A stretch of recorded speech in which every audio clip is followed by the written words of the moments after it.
Trump signing an executive order that's barring Wall Street investors from buying single family homes.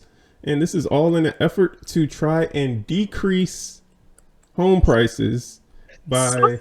he did something that we like and that we need. Actually helpful.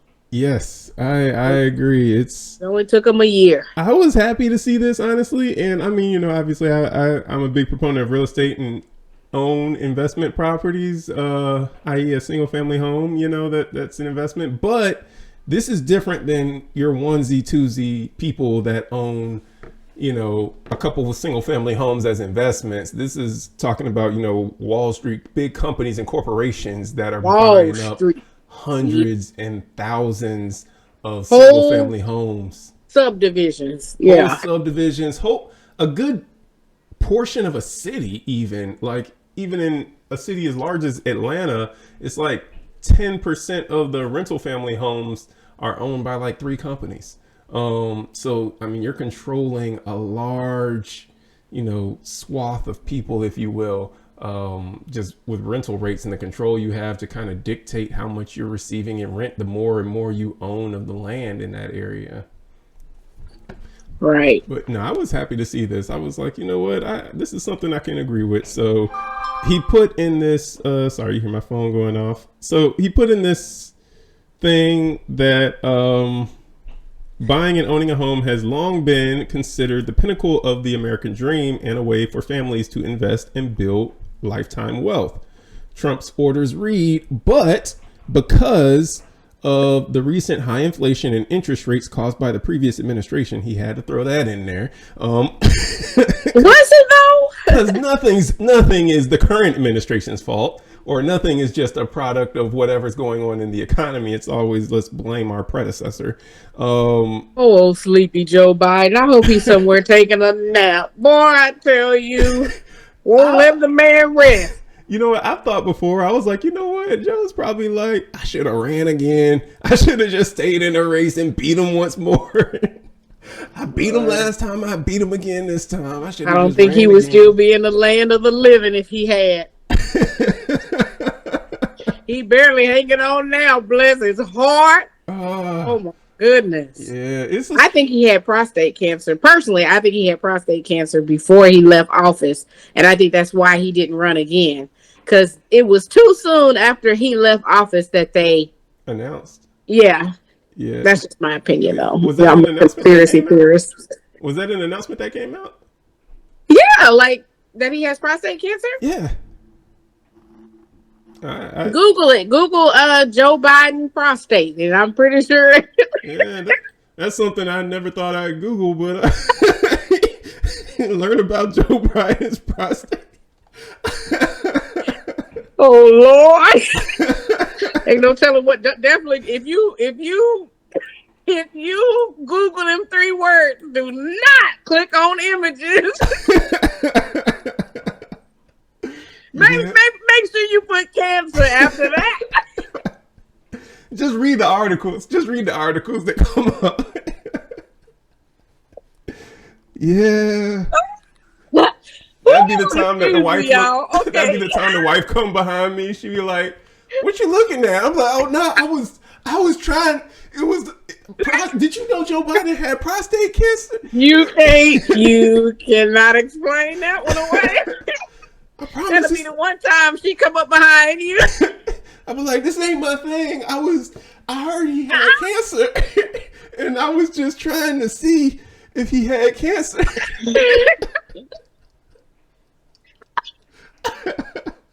She was like, "You was checking to see if this man had cancer?"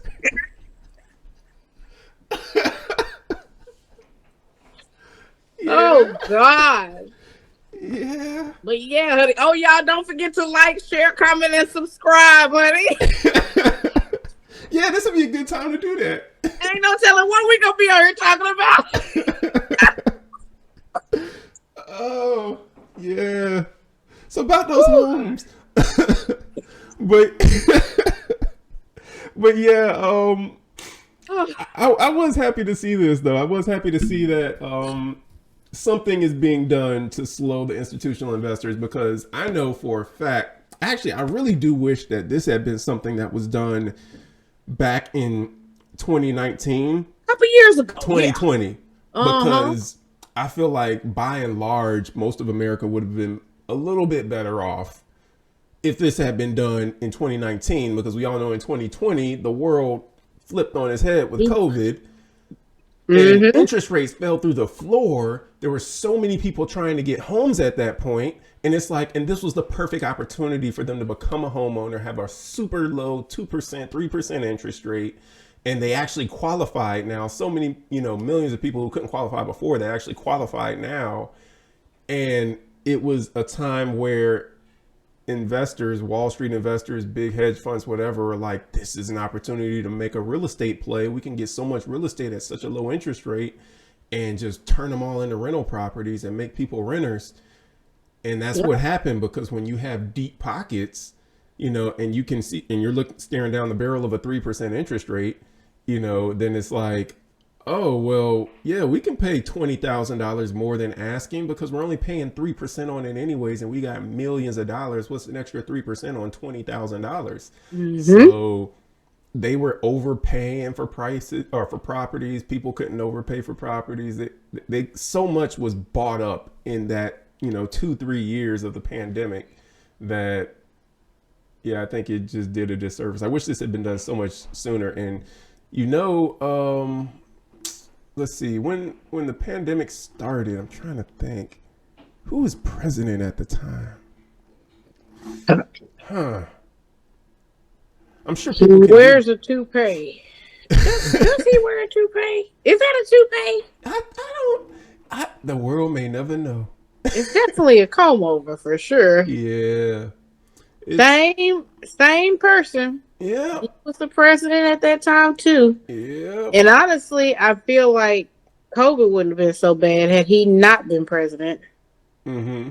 We're not ready for a pandemic right now, though, because what he's done with the World Health Organization, the changes that he made, even to the CDC. The CDC. Well, a lot of those was they changed that back. But even with us, I think, didn't we withdraw from the World Health Organization? I'm gonna be completely honest. Anything I say would be speculation because I don't watch the news at all. Like my level of up to datedness. That is a word. I just googled it. Frederick. You gotta be up to date. You gotta be in the know. Yeah, I am about things that aren't as political. Yeah. Even though it seems to be so hard getting away from it because everything is a political thing nowadays. But yeah, it's just every time I cut on the news, it's like another story about Trump, and after a while, it's like I get tired of hearing about him. Like, right. I can't think of another president where it was like he filled the 24-hour news cycle. Like, there's not a day that goes by where you don't have him in the news cycle. And it's like, that's exhausting.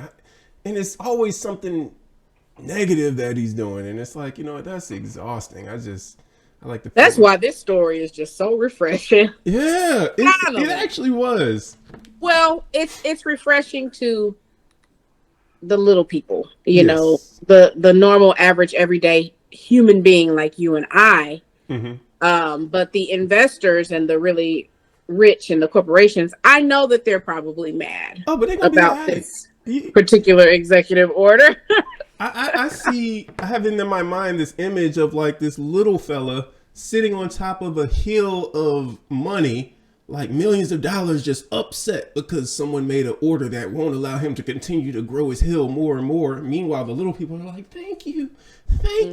We can become homeowners now. And we don't have to have, I don't want to call out the name, but there's a name that's like very prominent that's been very key in going after buying up a lot of homes and everything. And so I'll put it out there. A lot of people heard of Blackstone. And Blackstone is a very, they purchase up a lot of real estate. And they're not the only ones. They're just the one that I was thinking of in my head. But, there's a lot of companies out there, some hedge funds that have real estate plays, and they just are doing everything they can to turn America into a renter nation, essentially. Is more profitable for them. But, wow, I was just about to go straight biblical. Be like, that's a bottomless pit. I will say that there is no satisfying. You know, you get hundreds of Yes. millions of dollars, and there is no satisfying that desire for more and more money. Unfortunately, So, that is correct. And I think it's funny because if you have heard a lot of the rhetoric, and by hear I mean like if you by heard I mean like just seeing things on social media. I'm on this app called Newsbreak, hmm and it's actually like a social media news app. So people comment on the articles. You can like their comment, vote it up or down. People have profiles and they can upload their own videos on it. It's actually a pretty interesting app. But what is so funny to me is how they can take an article about anything and make it political, Democrat versus Republican. hmm I mean, it could be talking about what was that, the rain gardens or whatever that was that you really wanted to do Oh that yeah. story on. They can take a story like that and turn it political. You know, oh well, we wouldn't need rain if the Democrats wouldn't. And so I think you can always tell who supported what president a lot of times by the comments that they make. hmm And just reading this article, um, a lot of them really mirror what they do is they mirror the rhetoric of President Trump. Um, and by that, and the way that that is just they'll say something, whether it's true or not. Like he said, for a very long time, buying and owning a home was considered the pinnacle of the American dream. It was the reward for working hard and doing the right thing. But now, because of the record high inflation caused by Joe Biden and the Democrats in Congress, that American dream is increasingly out of reach for far too many people, especially younger Americans. And it's just like, so you're just going to blame everything on Joe Biden and the Democrats. It's like they will categorize you into your ability to make wise decisions and everything, how you are in life, the level of morality that you have, your IQ, all of that based on which party you're affiliated with. hmm They can turn in the comment, and it's so funny how they actually mirror his rhetoric in the things that they say and how he talks. It doesn't have anything to do With the with the topic. Democrats and the Yeah. Republicans, But we're here. One of the things that I really like to see, and this might sound a little, ugly, but I don't care. One of the things I really like to see is the regretful people who, voted. They voted for whatever it is that they're now complaining about. hmm I like to see that. Yeah. Because it's like, we told you, and here we are. And so now you don't get to complain, you don't get to cry about it. I was telling my mom the other day, because I just told you, before we came on, that my health insurance quadrupled. hmm So I will be canceling it at the end of February, because to go from paying a little under 60 to over 225 per month, hmm I'm not going to do it. It's not about can or will. I'm not going to do it. How about that? hmm So, but it's funny because I feel like, obviously the Affordable Care Act was one of the Obama era, I would say, wins. It was a win for the American people. And it's so funny how the majority of the people that were benefiting from that now don't have it, but also didn't vote Democrat. Let's just say that. Yeah. So I have a right to complain and cry about it because I know what I wanted or who I wanted, But I don't want to hear any crying and complaining about nobody not being able to afford their health insurance or none of that. It's what you voted for. And nothing's a surprise. The writing was on the wall. You knew what you were going to get before it got here. So, What was that called? That document that he put out? Project 50 something? Yes. Project 25. I don't know. He 50 spelled something. it all out. Yeah, whatever that was. It was like, nothing's a surprise. You knew this was coming. It's like, and there's no returns. There's no returns on this, so it's like, Mm-mm. you knew what was happening when you put that thing in the ballot box, and I don't know, people were hoping for one thing, even though it's like y'all forgot what happened, the first time, and the January 6th thing, and trying to overturn whatever and all this other stuff. It was, which is a stain that will forever live in part of American history, along with all the other stains that this country is so stained by.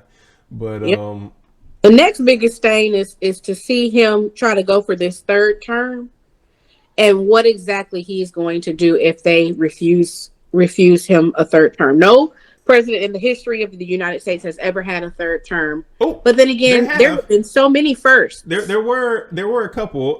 There was? Yeah, Oh, okay. FDR, I think. I stand corrected. Yeah, FDR served multiple terms. Let me look it up really quick. But yeah, there were a couple, because before they now was this before or after they put the cap on it? This was before. This was before they put the cap on it. Yeah. Okay, since the cap. Since the cap, yeah, no, since the cap. It is now unconstitutional, like illegal, and he's like, I don't care. Right? Yeah. And I think FDR doing that is probably one of the reasons why they put the cap on it. Yeah. I know senators are now, I think they're capped, because at first they weren't. Yeah, it says FDR served 4 terms. He was elected in 1932, 36, 40, and 44.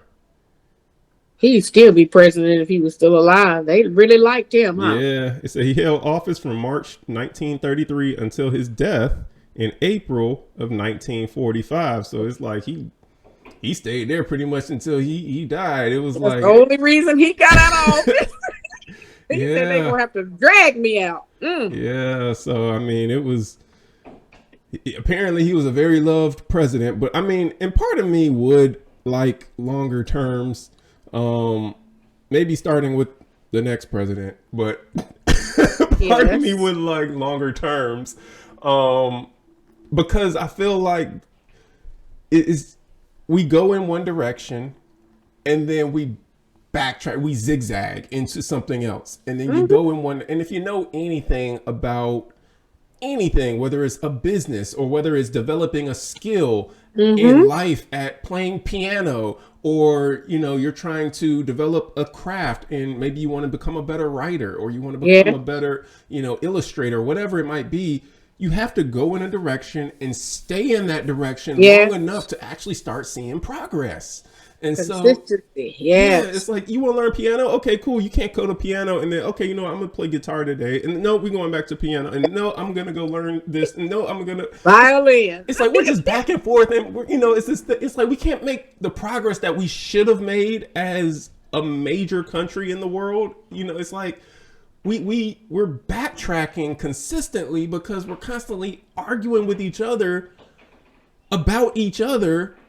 And it's like, every now and then China's a threat or Russia's a threat. It's like the biggest threat to the U.S. is the U.S. The biggest threat to this nation are the people in this nation that keep fighting each other inside. A house divided cannot stand. And so I do have that inkling in me that wishes that we did have longer terms, just so it's like we could go down a direction far enough to at least make progress on Get something done. I agree. I had never thought about it that way, but I do agree. But most of the time, especially once we have a Democrat in office, it seems like the Republicans cannot wait to vote that Democrat on out of there. And then it's the same way. Once we have a Republican in office, same thing. The Democrats cannot wait to get that Republican on out of there. And so rarely have we seen consecutive terms or even two different presidents, but they're of the same party, consecutive. It's the country is so divided. It is. But when you have leadership that is not necessarily promoting unity, that's what you have. It all trickles down from the head. We all know that. Oh yeah, absolutely. So it's like we need strong leadership. It reminds me when I'm so sad about what happened with this last election still, because I read somewhere where it said Trump is the only president who didn't have to go up against a man and win, or who never won against a man. But Oh, because it was Hillary the first time that he ran. I forgot. I didn't even think about that.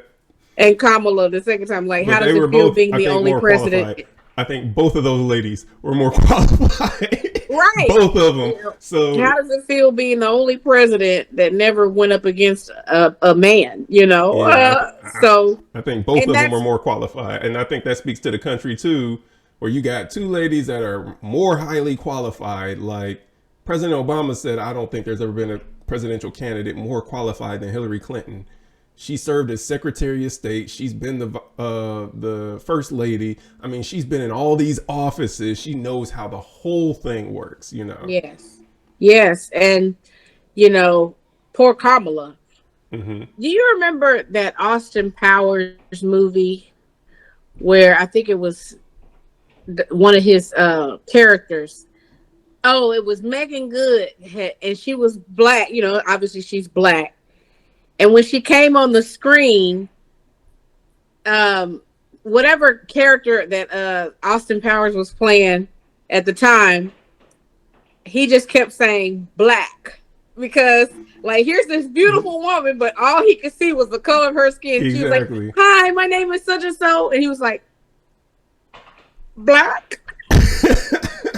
I felt like that is what the United States of America did when they saw this super qualified woman candidate. Yeah. They were seeing the color of her skin instead of, like Martin Luther King says, the content of her character, the quality of her qualifications. Mm-hmm. She was just vice president to the president, Mm-hmm. But none of it matters. For as much None of it as matters. we say that we have progressed, and we have progressed, Have but we? it's not as much as some people would like to believe that we've progressed, I believe. Because, again, when you're just putting up someone who's never held public office ever, and someone who's very well, smart on how everything within government works, how money flows, how diplomacy happens, international Mm-hmm. relations. They've served as Secretary of State. And whether or not you liked Hillary or with whatever else, because people are, oh, you can't trust her in the whole email scandal, but you'll reelect someone who's a federal convict. I mean, who's a felon. I mean, And had the nerve to call Hillary crooked. Yeah, Crooked like, Hillary. And that's the thing. It's like, no, this has more to do with them being a woman, because it's like, oh, you had issues because of emails. Trump had the same email stuff when he was in. They were like, oh, he was taking classified information and putting it in unclassified areas. So he was accused of doing the exact same thing that people were talking about. Oh, I can't vote for Hillary because I can't trust her in the whole email thing. Well, Trump did the same email thing. Then Trump committed some crimes. Trump was convicted of those crimes. So he has a felony, and you can reelect that. But then you have someone in Kamala Harris who doesn't have any felonies, doesn't have any scandals, doesn't have any, got all of the qualifications, held the public office positions, all of this stuff. And you're like, oh, I can't vote for her. It's like, okay, that shows more of the state of this country. With and she's black. It's like, yeah, you just it's I think it shows more of the state of this country. It's like, oh, we haven't progressed as far as we have because we're not looking beyond. I mean, you think you are, but subconsciously or maybe even consciously, you're like, but she's a woman, and then that one's a black woman, because they're way more. If you just saw a resume, no name, no, because the name will give it away. No name, no anything. You just saw the stat sheet and the resume and said, hey, I'm giving you two candidates. This candidate, and then this candidate. Long rap sheet of everything that they've done. Who do you pick? You're gonna be like, this person's clearly more qualified. If it's your company, you're gonna want to pick this person. This person's got all of the qualifications. They've done a great job. No scandals, no nothing, no controversy, whatever. You're gonna pick this person to run your company. And then they reveal the name and the headshot, and you're like, oh, let me. Okay, I'm gonna stop. He's black. You're like, wait a minute. You didn't give me all the information to make an informed decision. They go backtrack. Yep. Yeah, so I mean that's just how I feel, because I think either one of those women would have been, not would have been, they were more qualified. But I mean, I look at it also like companies. When you look at companies, you pick any, I say company that's in the top 20 of the Fortune 500. You look at your Apples, you look at Walmart, you look at Amazon, you look at Google. Look at any of these companies that are, and it doesn't even have to be a major name, but any company that's doing well on any type of scale. How often are they changing their CEO? And I'm getting back a little bit to that, how often we change presidents. It's like, how often, like, they're sticking with the same guy for, many times a decade or more. You look at Satya Nadella, who's been CEO of Microsoft for, I don't know how long now. But, and I can look that up as well. But you look at him, you look at, there's another guy, Robert Iger. He was the CEO for Disney for a number of years, stepped away, and they brought him back to become CEO of Disney again. I mean, you look at, how long was Jeff Bezos CEO of Amazon? How long was, these companies that are doing well is because they're under solid leadership for an extended period of time.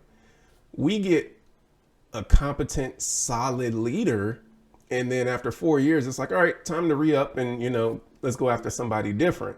It's like, but if we're going in a good direction, if, let's say, for example, starting at 2008, which was in most people's mind, the low point of our country's history, at least in recent history, I'll say, because we haven't lived through anything quite as big of a drop as 2008. Obama became president in 2008. Country started heading up.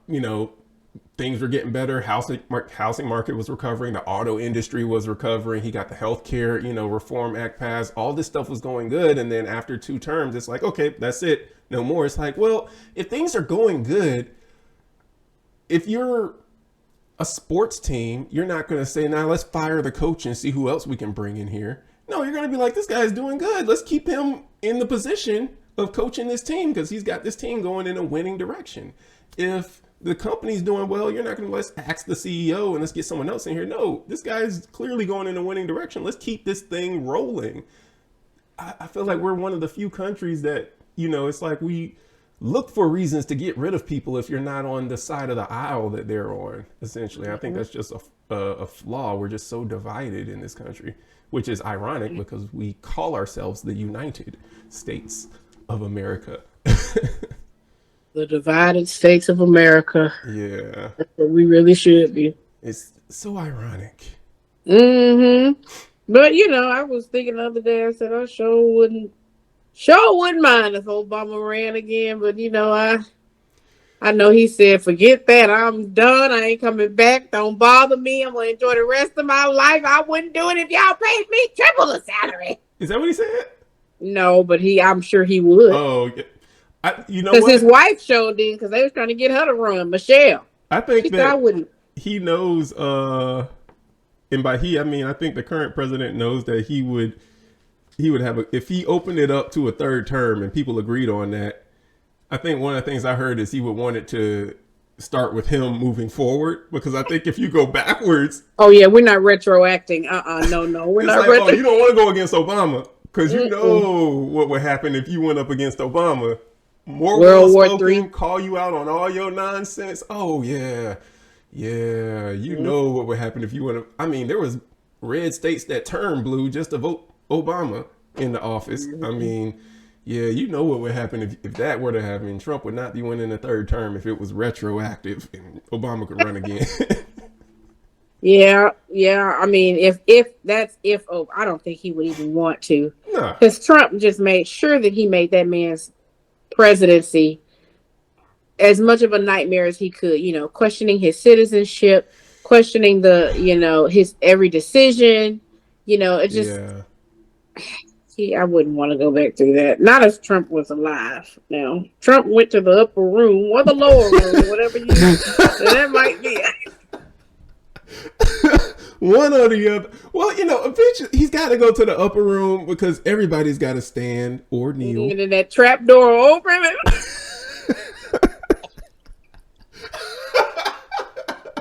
Gotta give your account. Don't sound good enough to me. If I don't like the way these excuses and say,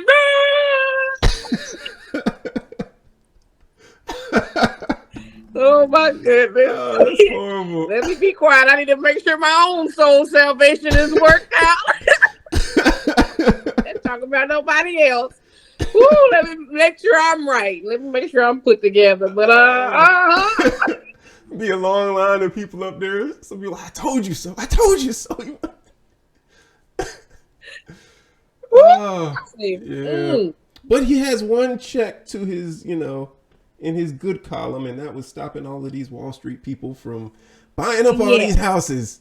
And so it's like, I can appreciate that for all the stuff that I am not as appreciative of. I can appreciate you not allowing Wall Street to come in, buy up hundreds and thousands of tens of thousands of homes. That's not allowing people to become homeowners. Yeah. Because, I think a large part of this economy is just propped up on real estate. And the stronger that the middle class is, the better it is for the whole country.